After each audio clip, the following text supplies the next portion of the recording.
ಹಾಗೇನು ಆಗಲ್ಲ ಶಾಂತಮ್ಮ, ನೀವು ನಾಳೆಯಿಂದಾನೇ ಬಂದ್ಬಿಡಿ. ನೀವು ಕೇಳಿದ್ಕಿಂತ ಸ್ವಲ್ಪ ಜಾಸ್ತಿನೇ ಕೊಡ್ತೀನಿ. ಸರಿ. ಜಾನ್ವಿ, ಅಡ್ಗೆಯವಳು ಯಾವತ್ತಿಂದ ಬರ್ತಾಳಂತೆ? ನಾಳೆಯಿಂದ ಬರ್ತಾರಂತಮ್ಮ. ಸಂಬಳ ಎಷ್ಟಮ್ಮ? 2,500 ಅಪ್ಪ. 500 ರೂಪಾಯಿ ಕೊಟ್ರೆ ನಮ್ಮೂರಲ್ಲಿ ಮನೆ ಕೆಲಸ ಮಾಡಿ ಕೊಟ್ಟಿಗೆ ತೊಳೆದು ಹಾಲು ಕರೆದು ಹೋಗ್ತಾರೆ, ಗೊತ್ತಾ? ಇದು ಬೆಂಗಳೂರು. ಹೌದವ್ವ, ನನಗೆ ಗೊತ್ತೇ ಇರಲಿಲ್ಲ. ಪರವಾಗಿಲ್ಲ, ತಮ್ಮ ಬೆಂಗಳೂರಿನಾರೆ ಭಾರಿ ಇಂಪ್ರೂವ್ ಆಗ್ಬಿಟ್ಟಿದೆ. ಅಲ್ವೇ ಜಾನ್ವಿ, ಅವಳು ಸಂಬಳಕ್ಕೆ ಒಪ್ಕೊಂಡ್ಬಿಟ್ಟಿಯಾ? ಹ್ಞೂ ಅಮ್ಮ. 2,000 ಜಾಸ್ತಿ ಆಯ್ತಮ್ಮ. 4 ಜನಕ್ಕೆ ಒಪ್ಪತ್ತಿನ ಅಡಿಗೆ ಮಾಡೋದು. ಅವಳಿಗೆ ತಿಂಗಳ ಪೂರ್ತಿ ಮಾಡ್ತಾಳ, 4 ದಿನ ರಜಾ ತಗೋತಾಳೆ. ನಮ್ಮ ಕಡೆಯಿಂದ 2 ದಿನ ರಜಾ ಕೊಡ್ತೀವಿ. ಅಲ್ಲಿಗೆ ತಿಂಗಳಿಗೆ 20 ದಿನ, ಬೆಳಗ್ಗೆ 6ರಿಂದ 11, 4 ಮನೆ ಮಾಡಿದ್ರೆ 10,000 ಹಾಗೆ ಬಿಡ್ತಲ್ಲ. ಬಾಬಾ, ನೀವ್ಯಾಕೆ ಮಾಡ್ಬಾರ್ದು? ಅದು ನಿನ್ ತಂಗಿಗಳು. 500 ಕಡಿಮೆ ಮಾಡ್ಕೊಳ್ಳಿ ಕೇಳಮ್ಮ. ಇದೇ ಸಂಬಳದಿಂದ 2 ಮಕ್ಳನ್ನ ನೋಡ್ಕೊಳ್ಬೇಕಂತೆ ಮಾವ. ನಾವ್ ಹೇಳಿದ್ವಾ 2 ಮಾಡ್ಕೊ ಅಂತ, 1ಕ್ಕೆ ನಿಲ್ಲಿಸ್ಬೋದಿತ್ತಲ್ಲ. 2,500 ಏನ್ ಹೆಚ್ಚಲ್ಲ ಬಿಡಿ. ನೀ ಹಿಂಗೆ 2 ದುಡ್ಡು ಕೊಡ್ತಾ ಇರೋ, ನಿನ್ ಗಂಡನ ಬ್ಯಾಂಕ್ ಬ್ಯಾಲೆನ್ಸ್ ಎಲ್ಲ ಖಾಲಿ ಆಗಿ ರೋಡಿಗೆ ಬಂದು ನಿಲ್ತಾನೆ. ಆಮೇಲೆ ಅವ್ನ್ ಚಟ್ನಿ ರುಬ್ಬೇಕಾಗತ್ತೆ, ನೀನ್ ಬೋಂಡ ಹಾಕ್ಬೇಕಾಗತ್ತೆ.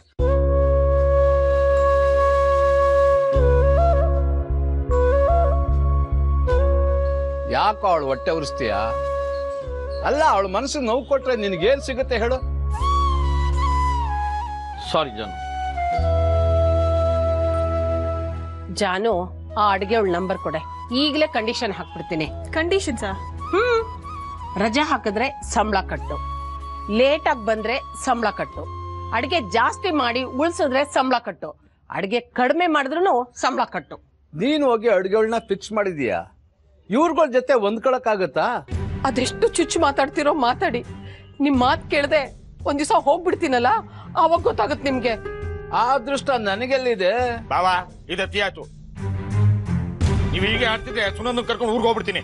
ಮೊದ್ಲ ಕೆಲಸ ಮಾಡು ನೀನು, ಆಮೇಲೆ ನೀವು ಶಂಭೋ ಶಂಕರ ಅನ್ಬೇಕಾಗುತ್ತೆ. ಮಾವ, ಅಪ್ಪನ ಬಗ್ಗೆ ಹಾಗೆಲ್ಲ ಮಾತಾಡ್ಬೇಡಿ. ನೋಡ್ದಿಯಾ ಜಾನ್ವಿ, ನಿಮ್ಮಪ್ಪನ್ ಯಾರಾದ್ರು ಅಂದ್ರೆ ನಿಂಗೆ ಹೆಂಗ್ ಕರಳ್ ಚುರುಕನತ್ತೆ. ಅದೇ ನಿಮ್ಮಪ್ಪ ನನಗಂದ್ರೆ ನಿನ್ಗೇನು ಅನ್ಸೋದೇ ಇಲ್ಲ ಅಲ್ವಾ? ನಾನ್ ಹೆತ್ತ ಮಗಳಲ್ವಲ್ಲ, ಅದಕ್ಕೆ ಇಷ್ಟೊಂದು ಅಸಡ್ಡೆ. ಅವಳೇನು ಅಸಡ್ಡೆ ಮಾಡಿಲ್ಲ ಕಣೆ, ನೀನೇ ಮನೆಗ್ ಬಂದಿದ್ದಾಳೆ, ಹೇಗಿದೀಯಾ ಅಂತ ಕೇಳ್ದ್ಯಾ? ಅಲ್ರಿ, ಅವಳಿಗೇನ್ ಕಡಿಮೆ ಆಗಿದೆ ಅಂತ ಕೇಳ್ಬೇಕು?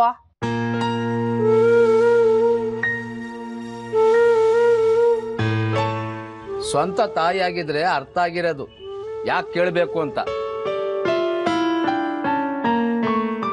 ಅಪ್ಪ, ಸುಮ್ಮನೆ ಇರಿ ಪ್ಲೀಸ್.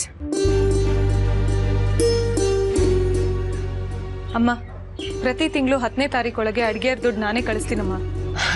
ಜೊತೆಗೆ ನನಗೂ ಸ್ವಲ್ಪ ದುಡ್ಡು ಕಳ್ಸೆ. ಡಾಕ್ಟರ್ ಹತ್ರ ಹೋಗಿದ್ದೆ ಸೊಂಟ ನೋಗೆ, ಒಂದೊಂದ್ ಮಾತ್ರೆ 70 ರೂಪಾಯಿ ಕಣೆ. ಮಾವ, ಅಲ್ಲಿ ನನ್ನ ಪರ್ಸ್ ಇದೆ, ಕೊಡಿ.